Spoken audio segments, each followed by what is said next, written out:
오늘 말씀은 신약성경 누가복음 6장 38절 한 절 말씀 나누도록 하겠습니다.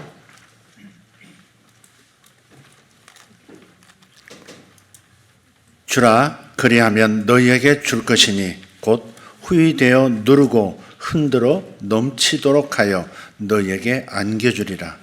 너희가 헤아리는 그 헤아림으로 너희도 헤아림을 도로 받을 것이니라. 아멘. 오늘은 이 본문의 말씀을 통해서 법칙과 협력하면 번영합니다 라는 제목으로 은혜를 나누겠습니다. 성경은 만물이 질서정연하게 돌아가게 하는 힘이 있는데 그 힘이 바로 하나님의 말씀이다라고 하고 있습니다. 창조주께서 하신 말씀이 당신께서 지으신 모든 만물 그 모두를 붙들고 있다라고 표현하는 것입니다. 히브리서 1장 3절에서 말씀해요. 같이 읽겠습니다. 그의 능력의 말씀으로 만물을 붙드시며. 아멘. 창조주 삼위일체 하나님께서 말씀으로 천지를 창조하셨습니다. 그리고 주님의 그 말씀이 미시세계의 그 원자로부터 시작해서 우주 전체까지 모두를 붙들고 계시다는 말씀입니다. 오늘 이 말씀을 히브리서 1장 3절의 말씀을 킹 제임스 번역본에서는 붙드시며라고 하는 이 번역을 아들 하나님께서 떠받들고 계신다라고 번역을 하고 있습니다. 만물을 떠받들고 계신다. 그래서 이렇게 번역했습니다. 자신의 권능의 말씀으로 모든 것을 떠받치시는 이 아들께서는 물론 태양계 그리고 태양계 안에 있는 지구 그리고 그 안에 살아가는 모든 생명들도 붙들고 계십니다. 하나님께서 창조하신 이 세상은 그래서 수많은 법칙들로 중첩되어 있습니다. 단순히 한 가지 법칙으로 존재하지 않는다 하는 말입니다. 다양한 법칙들이 당신의 만드신 만물의 운행 가운데 존재한다 하는 겁니다. 창세기 8장 21절도 말씀해요. 땅에 있을 동안에는 심음과 거둠과 추위와 더위와 여름과 겨울과 낮과 밤이 쉬지 아니하리라. 이렇게 하나님께서는 만물이 유지되게 하는 법칙들까지 창조하신 겁니다. 사물들만 창조하신 것이 아니라 이 모든 사물들, 모든 만물들이 존재하고 계속해서 지속 유지되도록 하는 법칙들까지도 하나님은 창조하셨다 하는 겁니다. 공간만 창조하신 것이 아니라 시간도 창조하신 것이죠. 특별히 오늘은 번영하는 삶과 관련해서 어떠한 법칙들이 있는지 그것을 좀 알아보려고 합니다.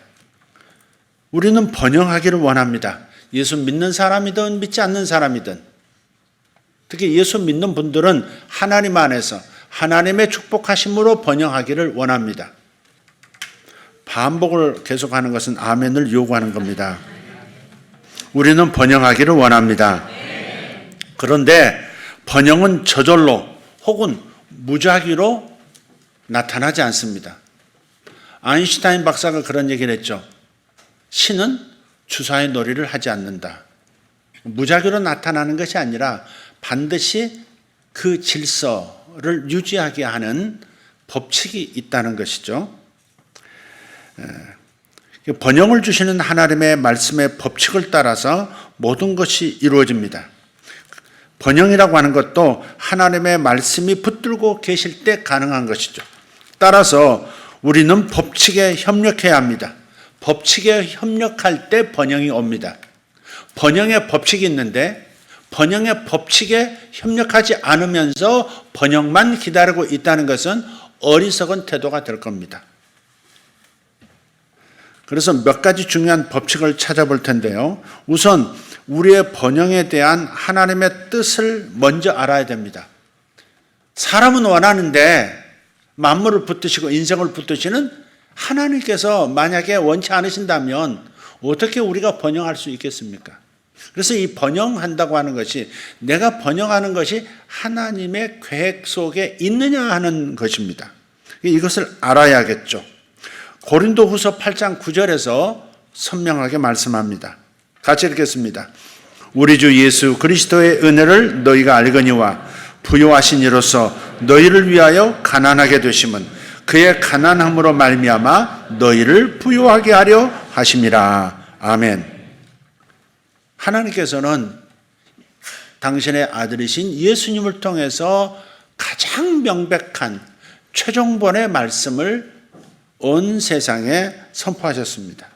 근데 예수께서 하나님이신 예수께서 가장 부유하신 분인데 만물의 주인이신데 그분이 지극히 연약한 모습, 지극히 가난한 모습으로 이 땅에 오셨습니다. 태어날 때부터 그런 모습으로 오셨어요. 그 까닭은 뭐냐? 당신의 가난함으로 말미암아 너희가 부유하게 되어지기를 원하기 때문이라는 겁니다. 우리의 가난이 그분에게로, 가난의 저주가 그분에게로 옮겨지고 당신의 부요함이 모든 믿는 자들에게, 당신의 자녀들에게 옮겨지도록 이렇게 교환이 되도록 하셨다는 겁니다.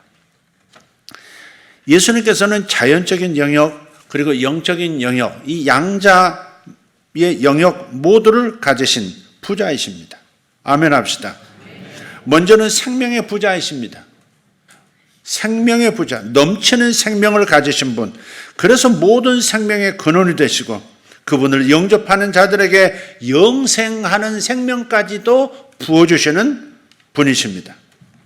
예수님께서는 또 의의 부자이신 분이십니다. 그래서 모든 믿는 자들에게 완전한 의를 부어주심으로써 복을 받을 자격이 있게 만들어주시는 분입니다.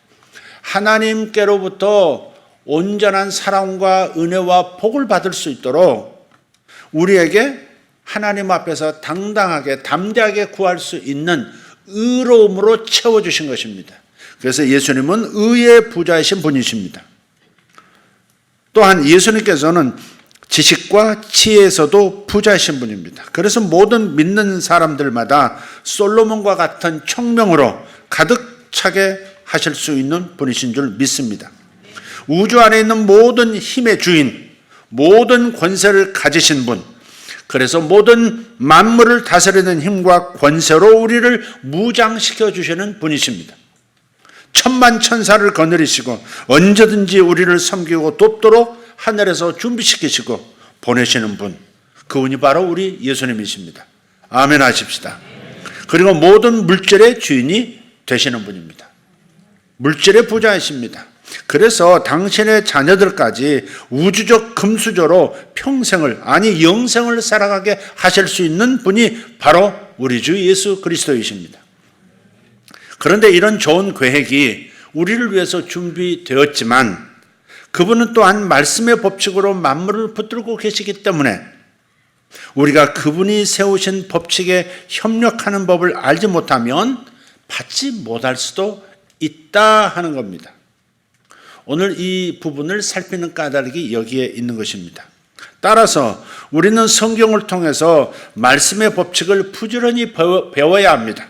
그리고 그 법칙에 협력해야 합니다. 아는 만큼 부유해지고 누릴 수 있습니다.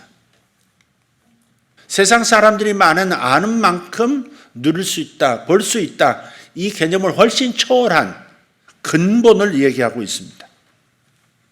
우리가 이 엄청난 약속을 받았음에도 지식이 부족하면, 무엇을 주셨는지에 대한 지식이 부족하면, 어떻게 협력해야 가능해진다라고 하는 이 지식이 부족하면 망하는 인생을 살게 됩니다. 그래서 호세아서 4장 6절은 이렇게 탄식하고 있습니다. 내 백성이 지식이 없으므로 망하는도다. 내 백성이 지식이 없으므로 망하는도다. 이 하나님께서 세우신 법칙을 알지 못해서, 그래서 그 법칙에 협력하지 못해 하나님이 예비하신 그 무수한 복을, 어마어마한 복을 누리지 못하고 망하는 인생으로 살아가고 있구나. 하나님께서 탄식하고 계시는 겁니다. 다시 첫째로 중요한 법칙이 뭐냐? 하나님의 뜻, 즉 하나님의 계획 안에는 우리의 번영도 포함되어 있다는 것을 믿어라 하는 겁니다. 하나님의 모든 계획 안에는 우리가 번영하게 되는 것도 포함되어 있다는 것을 마음에 새겨라. 이것이 첫 번째 중요한 법칙입니다. 안에서 이루어지지 않으면 바깥에서도 이루어지지 않습니다. 수신제가 치고 평천하 세상 말도 있지 않습니까? 내 안에서 이루어지지 않는다면 바깥에서 이루어질 가능성이 희박한 거죠.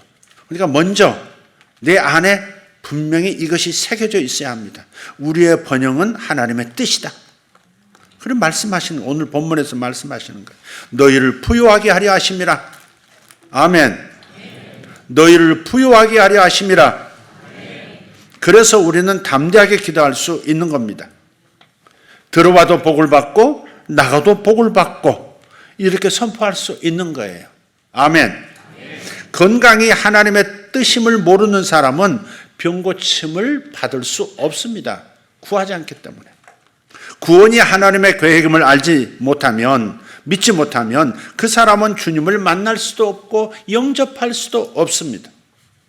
부요와 번영이 하나님의 계획이라는 사실을 믿지 못하면 그래서 그는 근근히 살아갈 수밖에 없는 것입니다. 너희를 부요하게 하려 하심이라. 너희를 부요하게 하려 하심이라. 늦게 하면 아멘을 2번 반복해서 중첩해서 해야 합니다. 너희를 부요하게 하려 하심이라. 아직도 못 알아들었습니다. 너희를 부요하게 하려 하심이라. 주님은 성경에서만 아니라 지금도 우리 귓가에 속삭이고 계셔. 우리 심장에 가까이 당신의 얼굴을 대시고 선포하시는 거예요. 내 뜻은 네가 부요해지는 것이다. 아멘.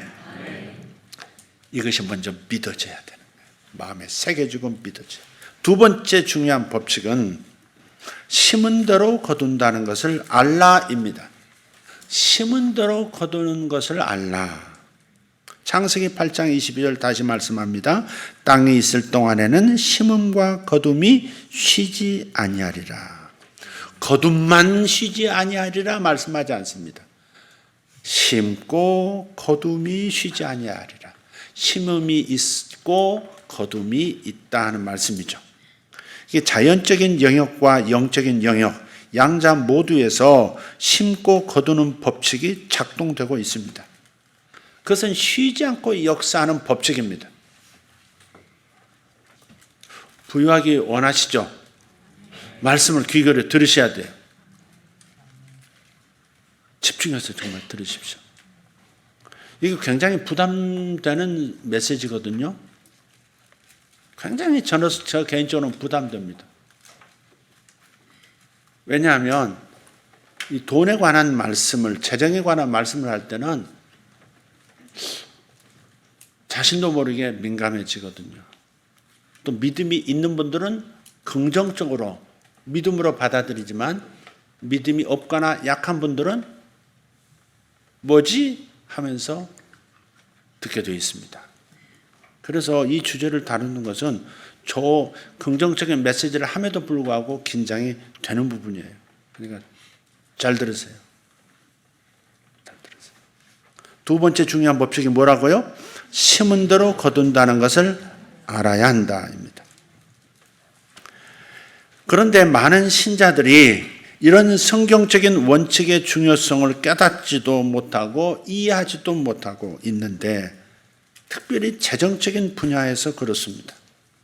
성경적인 원칙이 하나님께서 세우신 원칙이 있는데 다른 부분보다도 바로 이 재정의 부분에서 어떻게 이 법칙을 알고 협력해야 된다는 사실에 대해서 둔감하다.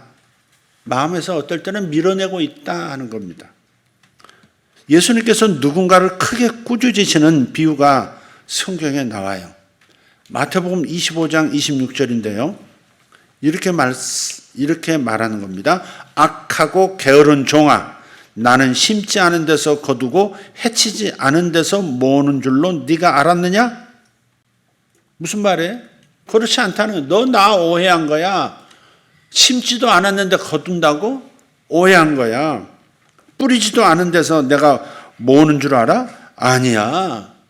사람만 그러는 게 아니야. 나도 뿌리고 거두는 그런 하늘의 농부야. 그렇게 말씀하시는 거예요. 이 구절은 두 가지로 적용해서 이해할 수 있겠습니다. 하나는 일하는 사람에게 복을 주신다는 뜻입니다. 복을 주시되 일하는 사람에게 복을 주시는 겁니다. 손으로 하는 일에 복을 내리신다고 하셨으니까 반드시 복을 받기 원한다면 자기 손으로 무언가를 해야 합니다. 신명기 28장 12절 말씀. 내 손으로 하는 모든 일에 복을 주시리니. 다 같이 합시다. 내 손으로 하는 모든 일에 복을 주시리니. 아멘. 손으로 하는 일에 복을 주시겠다고 했지 일하지 않는 손에게 복을 주시겠다고 하신 것이 아닙니다. 일하지 않고 여행을 바라면서 예컨대 항상 복권만 사는 사람, 일을 찾지 않고 집에서 부모에게 빨대 꽂고 살아가는 젊은이들, 정부에서 주는 지원금을 의지하고 살아가는 사람들, 그것이 전부인 것처럼 이들은 결코 복을 받을 수가 없습니다. 왜? 일하는 손에 하나님은 복을 주시기 때문에. 그래서 그에게는 하나님의 복을 담을 그릇이 없는 겁니다. 일하는 손이 복의 그릇인 거예요. 자, 다른 하나는, 이 말씀에 대한 다른 하나는 반드시 어디엔가 심어야만 더 많이 거둘 수 있다 하는 뜻입니다. 신명기 24장 19절에서 21절입니다. 같이 한번 읽어볼까요? 내가 들에서 너의 곡식을 벨 때 들에서 곡식 한 단을 잊어버렸거든 너는 그것을 가지러 다시 가지 말라. 그것은 타국인과 아비 없는 자와 과부를 위한 것이 될지니라. 그리하면 주 너희 하나님께서 내 손으로 하는 모든 일에서 너에게 복 주시리라. 너는 내 올리브 나무를 떤 후에 그 가지를 다시 살피러 가지 말지니 그것은 타국인과 아비 없는 자와 과부를 위한 것이니라. 너는 내 포도원에서 포도를 거둔 후에 그 남은 것을 다시 줍지 말지니 그것은 타국인과 아비 없는 자와 과부를 위한 것이니라. 아멘.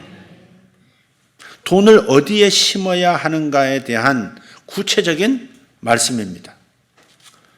그러니까 여기는 타국인, 아비 없는 자, 과부는 그때 당시에 경제적 약자, 사회적 취약계층을 말하는 것이죠. 여기서는 구체적으로 외국인, 고아, 과부에게 심으라 그렇게 말씀하고 있습니다. 그런데 이런 우리가 봤을 때 가난한 사람들에게만 돈을 주어야 하느냐? 그렇지 않습니다. 가난한 사람도 심어야 합니다. 나도 타인도 인정 안 하는 가난한 그 사람도 심어야 합니다.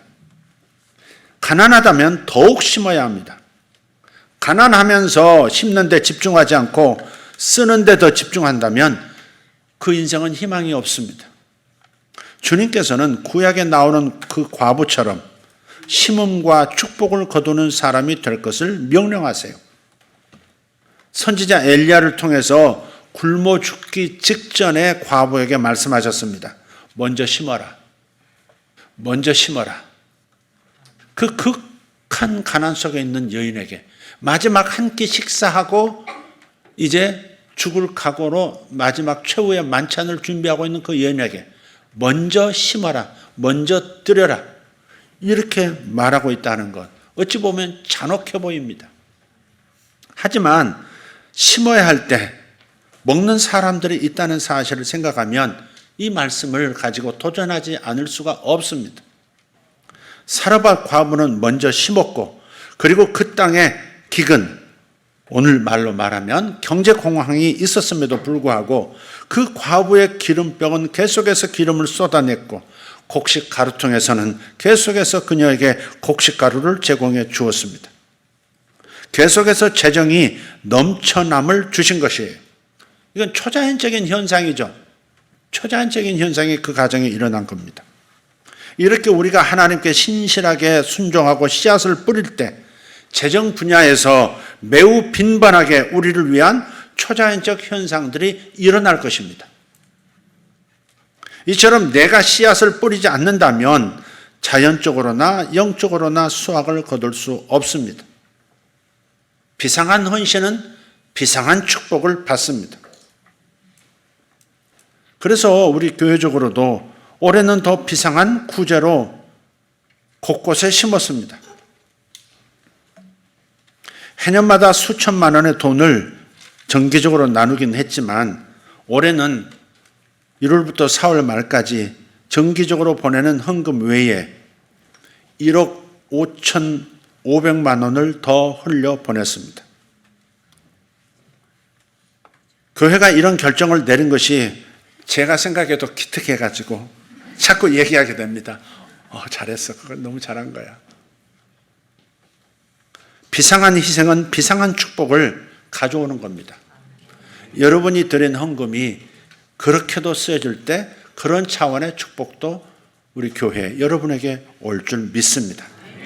그런데 간혹 이웃에게 심는 것보다 이웃에게 심는 그것이 더 좋은 것이라고 생각하는 데서 그 앞에 멈춰선 사람들이 있어요. 무슨 말이냐? 하나님께 드리는 것보다 약자에게 직접 주는 것을 더 의미 있고 중요하게 생각하는 것입니다. 그런데 성경은 이것을 말하지 않습니다. 성경은 항상 우선순위를 분명하게 정해줍니다.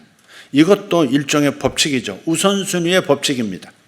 먼저 하나님을 사랑하고 다음으로 내 이웃을 사랑하라 하셨습니다. 첫째가 하나님 사랑이요 둘째가 이웃 사랑이라 하셨어요. 세상에서도 간혹 이런 이들이 있어요. 사람 사랑이 먼저인데 그 이웃 중에도 사람 사랑이 먼저인데 반려동물이 먼저인 경우도 있더라고요. 반려동물이 가까운 사람보다 더 중요한 거예요.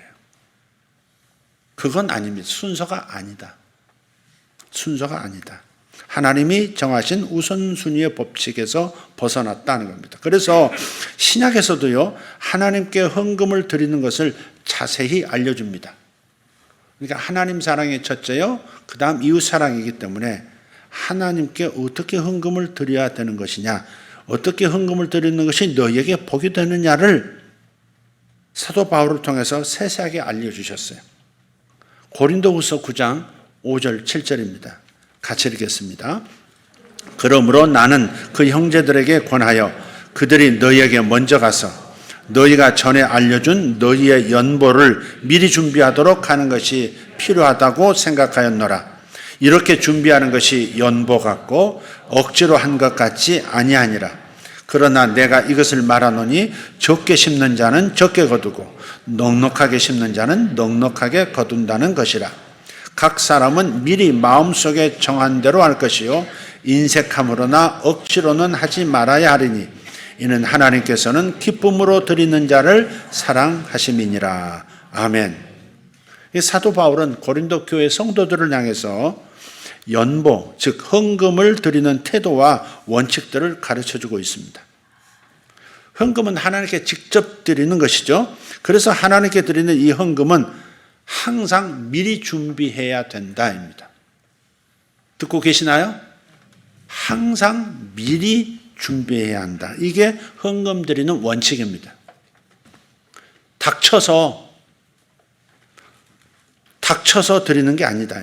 주중에 미리 마음으로 정해서 준비해 놓아야 합니다.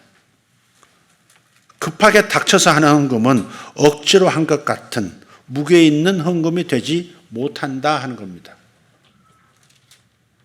저희 할머니께서 어렸을 때 제가 보면 제가 한 5살, 6살 또 그 이후 이제 초등학교 때도 할머님 살아계셨을 때 보면 옛날에 대림이라고 하는 것이 전기에 꽂아서 쉽게 할 수 있는 게 아니잖아요. 숯을 피워가지고 그 숯을 담아서 숯의 열기로 이렇게 대림질을 해요. 근데 금요일이나 토요일이 되면 할머니께서 호주머니에 있는 돈을 어디선가 다 꺼내셔가지고요. 그거를 대리미로 정성스럽게 이렇게 풀메겨 다리듯이 다리시는 거예요. 이렇게 빳빳하게 만들어서 봉투 안에 탁 이렇게 저 성경 안에 탁 이렇게 넣으세요. 제가 언젠가 한번 그 헌금을 훔쳐서 영화 본 적이 있습니다만은 도적질을 한 적이 제가 있습니다. 헌금을 도적질한 적이 있습니다. 근데 할머니는 그렇게 준비를 하세요. 준비를. 근데 그때 그렇게 하라고 목사님들이 가르치셨어요.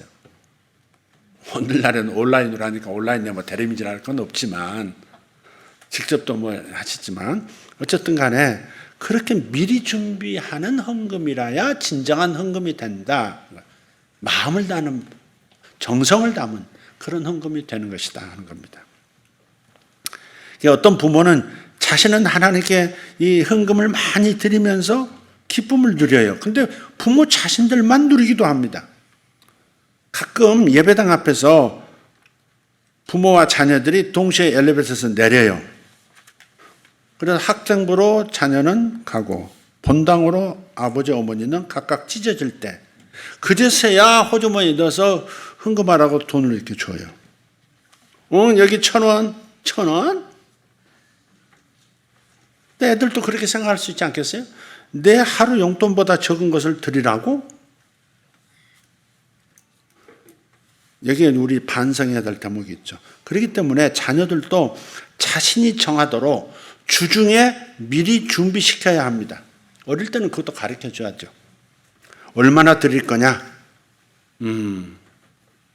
너무 많이 썼군. 부족하구나, 헌금으로는. 다음에는 더 모아서 드려라. 아빠가 볼 때, 엄마가 볼 때 이건 헌금의 액수가 네 수준의 헌금의 액수가 아니다. 이렇게. 오늘은 아빠가 보태줄게. 이렇게 준비시키는 거예요. 평생 하나님을 사랑하는 마음을 기르는 것을 바로 여기서 배우게 해야 합니다. 자식의 평생 축복받는 그릇을 집에서 부모가 자식에게 훈련시키는 겁니다. 자기가 하나님께 드리는 것은 기쁨으로 드려요. 너무 행복해해요. 근데 자식들도 하나님께 드리는 행복을 맛볼 수 있게 해줘야 돼요. 이번에 등록한 이 학생, 수연이라는 학생이 있어요. 얘기를 해야 되나? 안 하는 게 낫겠습니다. 갑자기 떠올랐습니다. 근데 그 아이가 하는 말이 그겁니다. 진짜 헌금답게 드리고 싶은 교회를 다니고 싶다. 그러면서 등록을 한 거예요. 내부 사연은 자세히 얘기하지 않겠습니다. 그러니까 평생 하나님을 사랑하는 마음을 자녀들이 갖도록 준비시켜줘야 된다는 차원에서 절대 그날 당일날 와서 그것도 아침도 아니고 교회 와서 그래 이거 헌금해라 소주머니에 잡히는 대로 이렇게 하고 그것이 아이들에게 교육이 될까요? 그게 하나님을 사랑하는 마음을 자식들이 가질 수 있도록 도와주는 걸까요? 자식들이 이렇게 가볍게 하나님께 헌금해도 된다고 생각하는 생각을 넣어주는 그 부모의 그 태도가 맞는 걸까요? 그리고 인색함으로나 억지로 하지 말라 그러셨어요. 그것을 뛰어넘어서 기쁜 마음으로 드리는 자를 사랑하신다 하셨습니다. 이게 태도인 거예요. 이게 마음의 태도.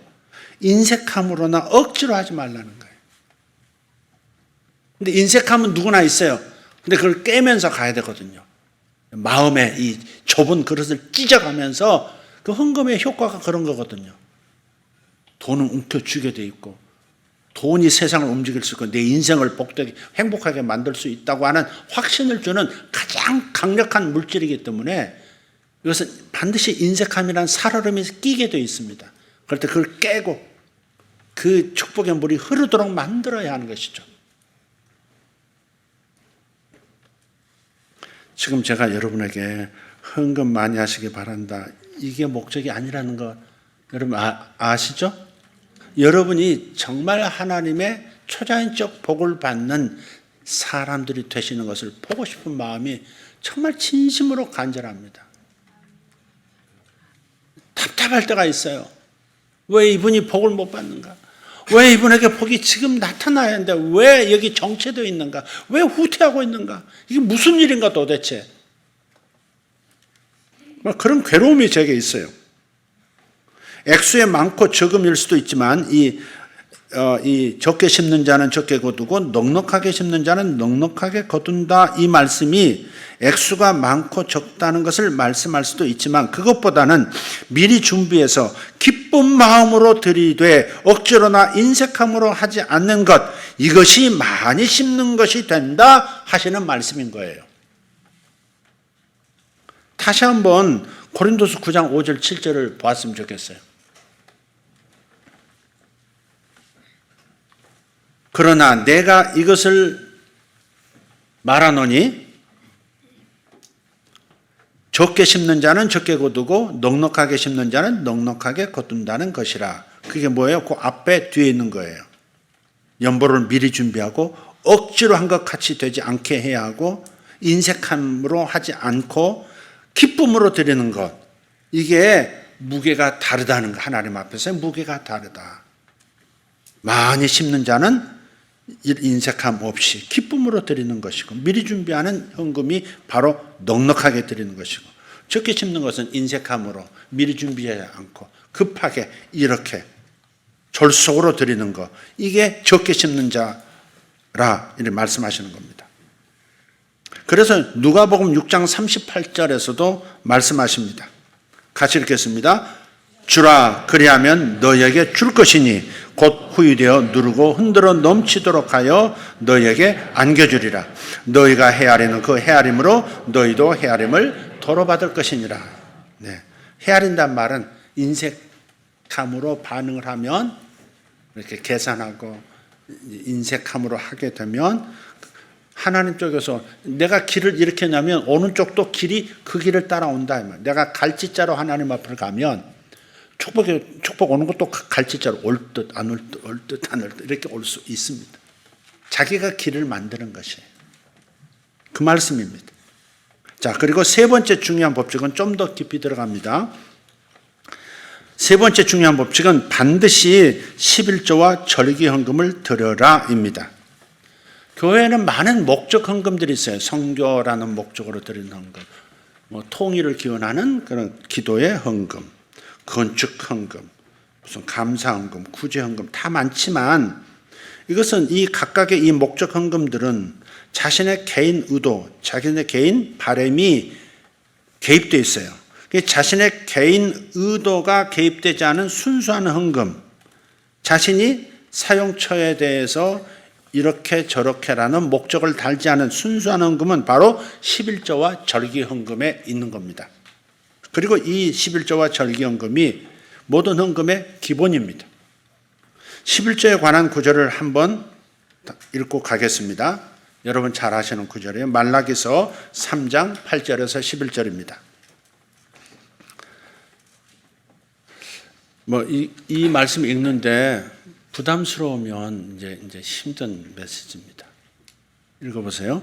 사람이 어찌 하나님의 것을 도둑질하겠느냐?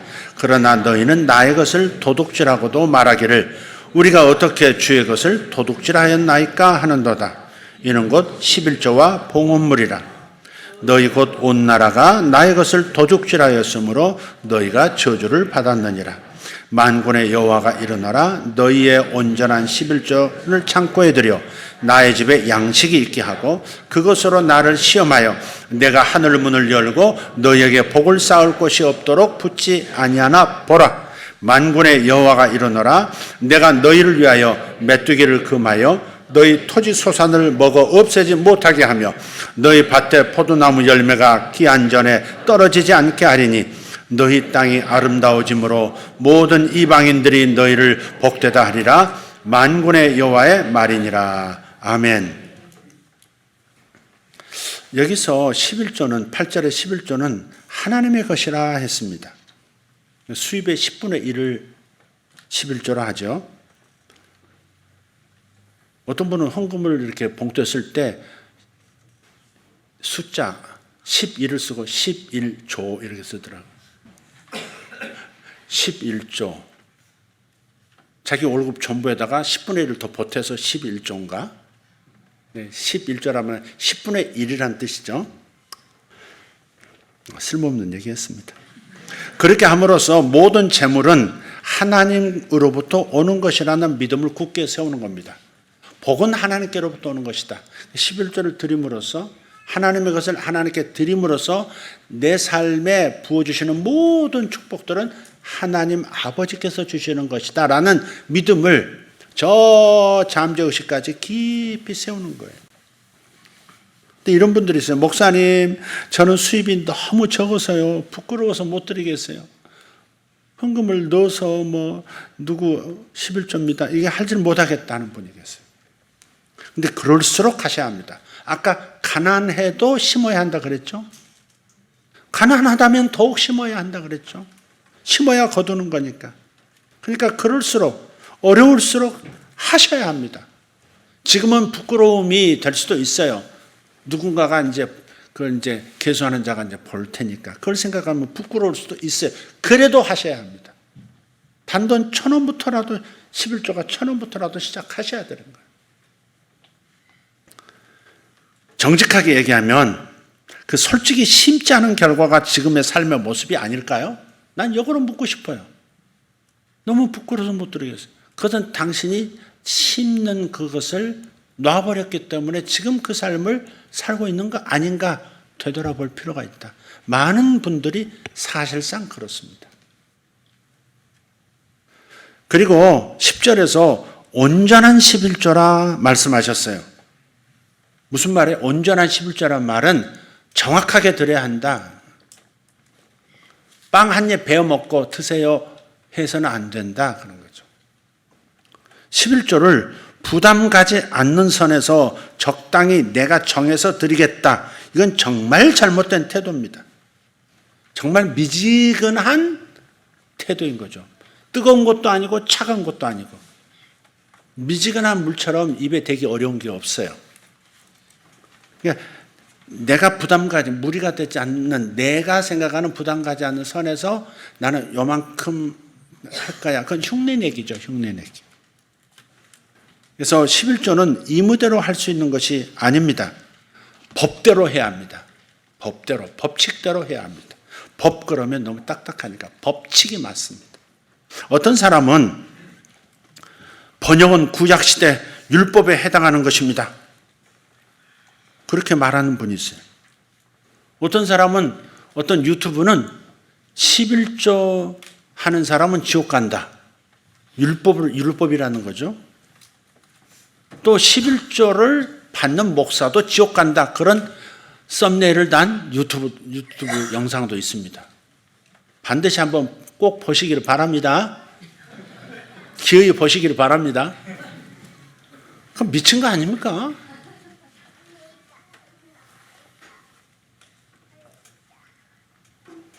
거짓말하지 않는 것이 구약 성경에만 해당되는 것이 아니죠. 그리고 도둑질하지 않는 것도 구약 성경에만 해당되는 것이 아닙니다. 그렇지 않습니까? 사람이 어찌 하나님의 것을 도둑질하겠느냐. 그러나 너희는 나의 것을 도둑질하고도 말하기를 우리가 어떻게 주의 것을 도둑질하였나이까 하는도다. 이는 곧 11조와 봉헌물이라.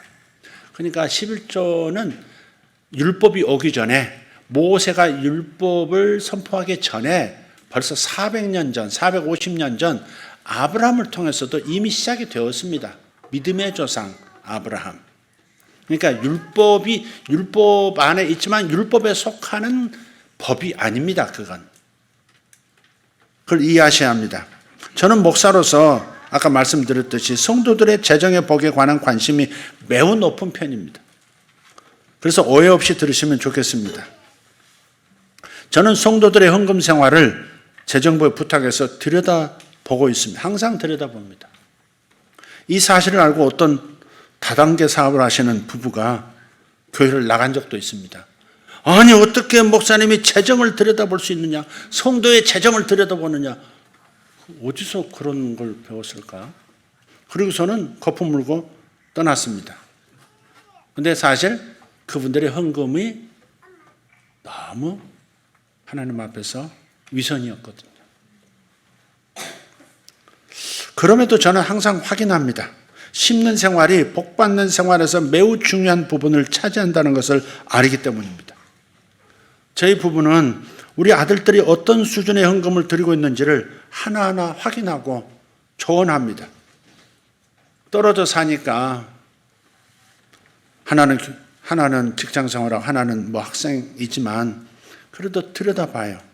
그리고 항상 의견을 나눕니다. 목사님께는 어떻게 인사를 하느냐 이것도 다룹니다. 친구나 직장 동료들에게 어떻게 대접하는지도 나누고 또 권합니다. 물론 이 부분은 비교적 잘하는 것 같기는 합니다. 어디나 그렇지만 우리 교회에서 임직을 결정할 때 최근 2년간의 헌금 생활, 특히 11조를 확인하고 결정합니다. 11조 생활을 하나님께 못한다는 것은 마음을 하나님께 드리지 않은 건데, 교회에 마음을 주지 않은 건데 어떻게 임직자가 될 수 있겠는가 하는 그것입니다. 그 이유 때문에 그렇습니다. 12절을 보시면 너희 땅이 아름다워짐으로 모든 이방인들이 너희를 복되다 하리라 하십니다. 그러니까 직분자들부터 복을 받는 것을 세상 사람들이 보도록, 이방인들이 보도록, 그래서 먼저 자신들부터 증인이 되어야 하지 않겠습니까? 하나님의 번영 법칙은 여러 법칙이 중첩되어 있다는 것을 잊지 마십시오. 예를 들어 자동차를 운행할 때 한 가지 법칙으로만 운행할 수 없습니다. 우선 시동부터 걸어야 되겠죠? 시동 걸려면 차문 열고 들어가야 앉아야 돼요. 그리고 키가 반드시 있어야 합니다. 키가 있어도 바로 되지 않죠?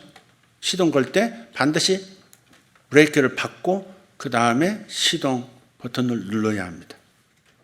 그럴 때 엔진이 돌아가기 시작하죠. 그러니까 첫 번째 중요한 법칙으로 말씀드렸던 번영은 하나님의 뜻이다. 내가 번영하는 하나님의 뜻이다를 믿는 이 믿음, 이 원칙이 첫 번째 스텝이긴 하지만 이거 하나만으로 번영의 모든 시스템이 돌아가는 것은 아니다 하는 겁니다. 제일 중요한 법칙이긴 하지만 벨트를 매지 않거나 신호등을 무시하거나 깜빡이 무시하고 그렇게 다니면 제대로 목적지에 도착할 수 없습니다. 다른 법칙이 함께 지켜져야 복을 받음에 문제가 생기지 않는다는 말씀입니다. 온 땅에 충분한 비가 내리고 있지만 농부가 자기 논에 물을 가둘 뚝을 만들어 놓지 않았다면 필요한 물들은 고이지 않을 것이고 결국 자기 벼는 자라지 않을 것이고 망하는 농사가 될 겁니다. 거둘 것이 없게 된다는 말입니다. 우리 주님께서는 부요의 길을 모든 믿는 당신의 자녀들에게 이미 열어주셨습니다. 모두가 복받을 수 있도록 다 마련해 놓으셨습니다. 그러나 받는 것도 법칙이 있다는 것을 생각하셔야 합니다. 그래서 하나님께서 세우신 법칙에 협력하시라는 겁니다. 그래야 내게 주신 상속의 복, 부유하게 하려고 가난을 짊어지신 그 상속의 그 복을 제대로 누릴 수가 있는 겁니다. 말라기 3장에 나오는 두 번째 나오는 말씀은요, 11조와 함께 나온 봉헌물인데요. 8절에 봉헌물 이렇게 나오죠. 이것이 바로 절기 헌금을 말하는 겁니다. 절기 때 성전에서 내 손으로 하는 모든 일에 복을 주시리니 하나님께 바치는 그 헌금, 그것을 믿고 드리는 헌금 중에 봉헌물, 절기 헌금이 매우 중요합니다. 이 절기 헌금 역시 얼마를 드리느냐에 대한 규정이 11조는 10분의 1입니다. 절기 헌금은 어떻게 하느냐? 11조를 드릴 때 절기에는 11조에 준하는 물질을 드리는 겁니다. 이걸 사람들이 잘 모르고 있어요. 절기 헌금은 얼마 하지? 야, 평소에 뭐 3만 원씩 감사했으니까 10만 원 하면 절기 헌금이니까 뭐 됐지? 이렇게 자유롭게 생각한다는 거죠. 그러니까 절기가 있는 달은 11조를 한 번 더 드린다고 생각하면 정확합니다. 성경에 나오는 얘기입니다. 11조의 종류가 하나가 아니거든요. 11조만큼 또 11조를 드리고 어떤 경우는 3번 11조에 준하는 것이 3번 11조와 봉헌물 이렇게 그 액수로 드려야 되는 그런 때도 있어요. 그러니까 선거헌금이나 감사헌금 이런 등등은 의무대로이지만 그때 달라요이지만 절기헌금은 11조를 한 번 더 드린다 생각하면 딱 맞습니다. 물론 우리 성도들께서는 그 11조보다 훨씬 많은 몇 배나 큰 물질을 절기헌금으로 드리는 분들도 계시다는 걸 압니다. 그분들에게는 문제 없죠. 그러나 적어도 마지노선이 11조에 준하는 물질을 절기헌금으로 드리는 것이다. 이게 법이다 하는 겁니다. 성도들이 절기헌금을 가볍게 생각하는 경향이 있는데 이것은 배움이 없어서일 수 있습니다. 가르치지 않아서 그럴 수 있다 하는 거 인정합니다. 그냥 도둑질에 해당하는 헌금이 11조만이 아니라 절기헌금, 즉 보험물이라고 하시는 거 잊지 말길 바랍니다. 이제 마지막으로 넷째 중요한 법칙이 있습니다. 현실 속에서 반드시 지켜야 되는 법칙입니다. 뭐냐? 절대 빚지지 말라입니다.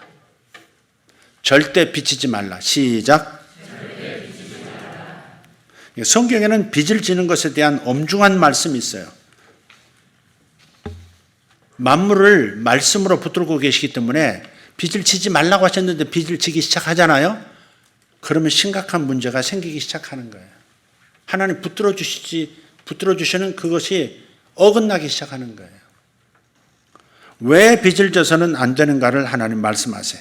우선 빚을 지면 누군가의 종이 되기 때문에 그렇습니다. 우리는 오직 하나님의 자녀입니다. 하나님의 자녀가 누군가의 종이 되어서는 안 된다 하는 말입니다. 잠언 22장 7절입니다. 같이 읽겠습니다. 부자는 가난한 자를 주관하고 빚진 자는 채주의 종이 되느니라. 장사나 사업을 할 때 빚을 지는 것을 당연하게 생각하는 풍조입니다. 당연하지. 빚 가지고 사업하지. 빚 없이 사업하는 사람 있어? 이렇게 생각하는 거. 이게 세상에서 통용되는 공통분모처럼 하고 있는 생각입니다. 그러나 성경은 아니다 하는 거예요. 하나님의 말씀은 단호하게 빚지지 말라 하시는 거예요. 사업하는 사람이 빚을 지면 생기는 공통된 현상 하나를 저는 발견을 했어요. 뭐냐? 하나님보다 빚에 대한 생각이 더 우선순위가 되더라 하는 겁니다. 항상 이자를 생각합니다. 이자 막아야 할 그 생각이 항상 머릿속을 채우고 있습니다. 빚의 무게를 느끼면서 하루를 보냅니다. 그러니 주일날 예배당에 와서도 하나님의 앞에 와서도 마음을 하나님께 드릴 수가 없는 겁니다. 진정한 예배자가 되지 못해요. 빚이 주인이고 이자가 마음의 주인이 되어버렸습니다. 빚을 지고 빚 때문에 고생하는 분들은 알 겁니다. 정직하게 마음을 들여다보세요. 계속 빚에 대한 생각, 이자 생각, 쫓기는 그 마음 때문에 하나님을 마음의 우선순위로 모시지 못합니다. 빚이 마음의 우선순위입니다. 삶의 우선순위, 모든 선택의 우선순위는 빚과 빚을 감당해야 되는 이자에 대한 고통입니다. 그러니까 빚진 자는 채주의 종이 된다 그래요. 종이에요, 종. 하나님께서는 심을 것과 먹을 것을 주신다고 하셨어요. 그러니까 사업에서 필요한 이 자금 그리고 이어갈 물질을 주시는 분이시니까 빚으로 사업을 이끌어가면 실수하는 것이다 생각하셔야 합니다. 작은 장사도 사업이니까 다 마찬가지입니다. 마음의 주인, 사업의 주인, 인생의 주인이 온통 빚이 되어버리는 것 조심해야 합니다.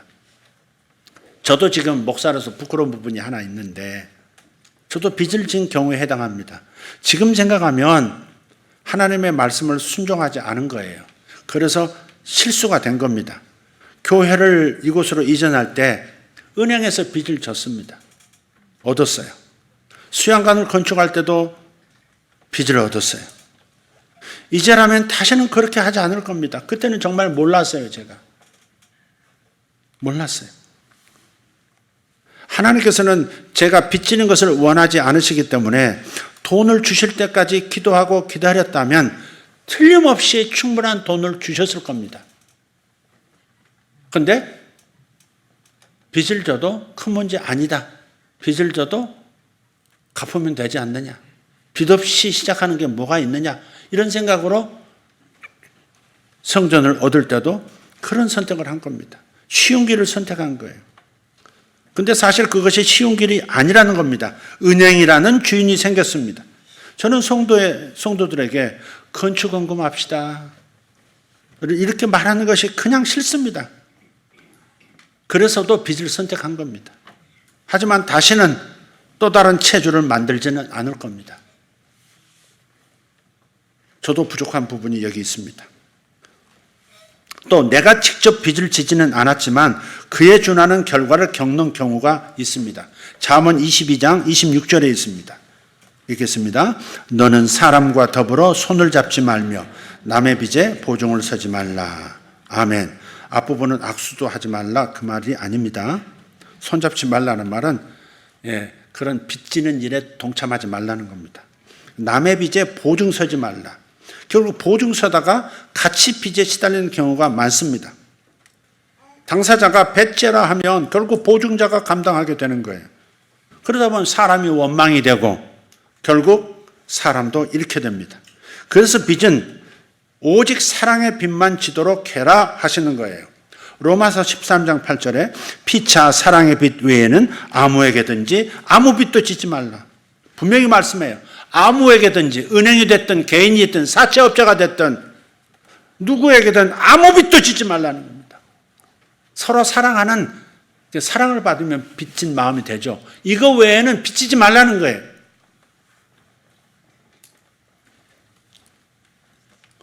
그리고 저희 어머님이 늘 하시다만 어려서부터 그게 못이 박히도록 하시는 거예요. 무슨 말인지도 모르겠는데 하시는 거예요. 남의 돈 무서운 줄 알아라. 남의 돈 무서운 줄 알아라.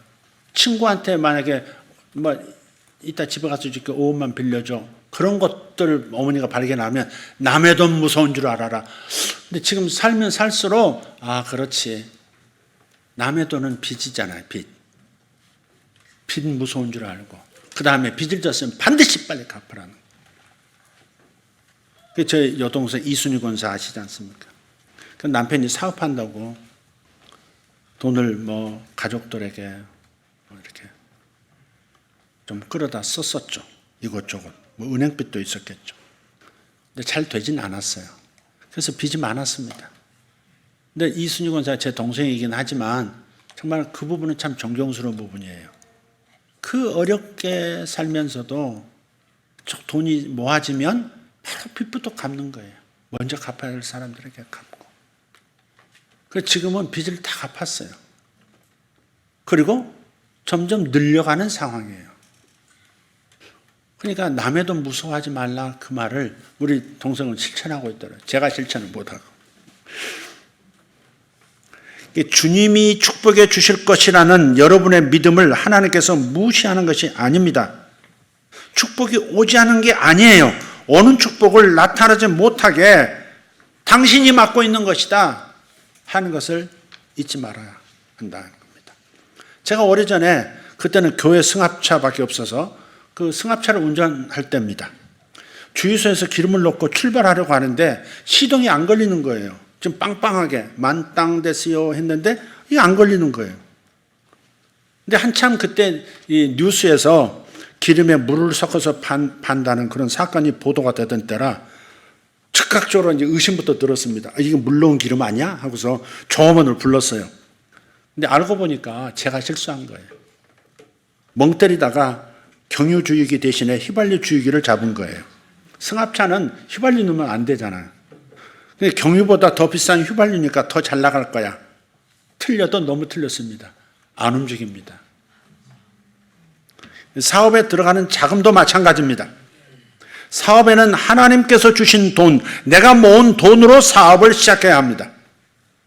주실 때까지 기도하면서 돈을 모으셔야 합니다. 그래서 성경에 빨리 부자가 되고자 하는 자는 형벌을 면치 못하리라 잠언서 말씀에 또 있어요. 빨리 부해지려는 마음은 빚도 막 끌어다 써버리는 거예요. 그러나 차근차근 빨리 부자가 되려고 하지 말고 정석으로 하나님의 법칙대로 차분히 부여를 쌓아간다는 마음, 농부의 심정으로 해야지 갑자기 어제 씨 뿌려놓고 오늘 낯들고 또 밭으로 나가고 들러 나가는 그런 격이 되어서는 안 된다는 거죠. 그러니까 빚으로 사업을 하는 사람은 승용차에다가 경유를 넣고 휘발유를 넣고 출발하는 운전자와 같은 거예요. 아니지, 승용차는 휘발유구나.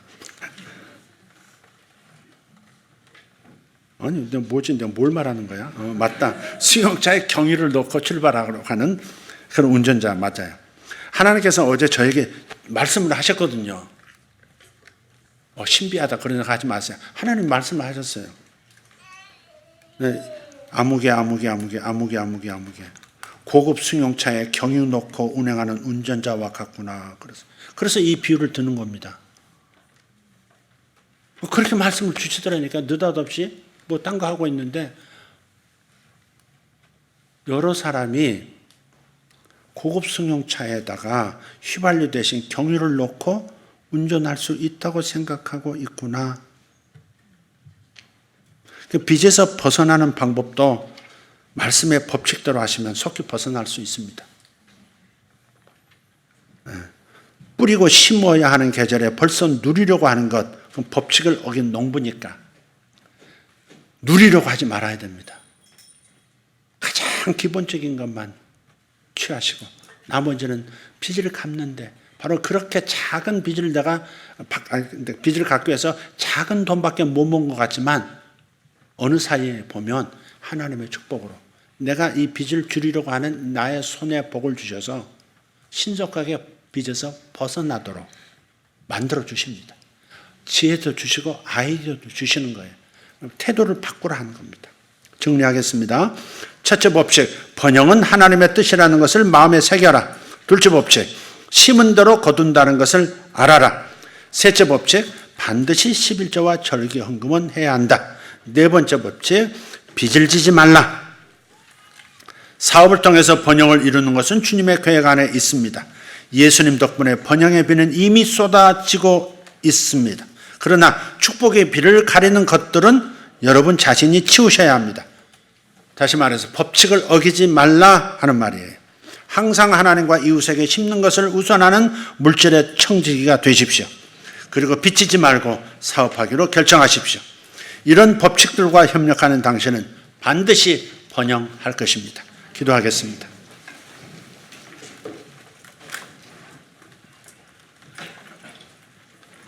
오늘 말씀에 깨달음이 오신 분들은 조용히 오른손을 들어 하나님 앞에 인정합니다. 동의합니다. 그렇게 살겠습니다. 하시는 분들은 오른손을 들어 하나님께 보여드리십시오. 주님 이 손에 복을 내려주시되 이 손에 복을 내려주시되 주신 복으로 반드시 심으면서 가겠습니다. 그리고 반드시 하나님께 드릴 것부터 먼저 구별하여 드리겠습니다. 그리고 이 손으로 절대 빚지지 않겠습니다. 제가 여지까지는 빚을 졌습니다. 그러나 이제부터 신속하게 빚을 갚도록 거기에 먼저 집중하겠습니다. 여러분의 이 고백을 주님께서 이 몸의 고백을 받으신 줄 믿습니다. 주님께서 오늘 어린이들이 한 송이 카네이션을 여러분의 손에 건네주셨듯이 주님께서 여러분에게 승리의 열쇠를 지금 건네주신다고 저는 믿습니다. 지금 건네주고 계십니다. 번영할 수 있도록 풍성한 삶을 살 수 있도록 주님께서 역사하십니다. 들으신 말씀 기억하면서 한번 자기 목소리로 함께 기도했으면 좋겠습니다. 통성으로 기도하겠습니다. 살아계신 하나님 감사합니다. 하나님 오늘 법칙과 협력하면 번영한다는 말씀을 주셨습니다. 주님, 하나님께서 우리의 번영을 원하시는 것을 우리는 확신합니다. 주님 분명히 말씀하셨습니다. 내가 가난의 저주를 짊어짐으로 네가 부유하게 되기를 원한다고 하셨사오니 살아계신 하나님 찬양합니다. 고맙습니다. 아버지는 이 말씀을 저들이 붙듭니다. 아버지 심고 거두는 법칙을 분명히 깨달았고 먼저 하나님께 심어야 하는 것도 그리고 그 다음 이웃에게도 심어야 하는 것을 가난한 자들에게 심고 사회적 약자들에게 심어야 하는 것을 오늘 깨닫고 행하기로 결정합니다. 그저 벌고 나를 위해서만 쓰는 이기적인 사람이 되지 않기로 결정합니다. 아버지 하나님 감사합니다. 빚지지 않고 장사하고 빚지지 않고 사업하는 사람 되겠습니다. 주님 빚에서 자유하게 해주십시오. 지혜를 주십시오. 빛에서 벗어나면 다시는 비치지 않고 사업하겠습니다. 진정한 성경적 번영을 경험하도록 세상에 증거하도록 하겠습니다. 하나님께서 복 주시는 하나님이심을 세상에 증거하면서 이런 증인으로 살기를 원합니다. 번영케 하시는 하나님의 증인으로 살기를 결정합니다. 주님 역사하여 주십시오. 주님 우리를 도와주십시오. 우리 성도들을 도와주십시오. 감사합니다. 만물을 붙드시는 주님, 번영의 법칙을 붙들고 계시는 주님, 내 인생을 붙들고 계시는 주님, 번영의 법칙과 내가 협력하게 도와주시옵소서. 그리하여 번영의 사람 되게 하여 주시기를 원합니다. 예수님의 이름으로 기도하옵나이다. 아멘. 아멘.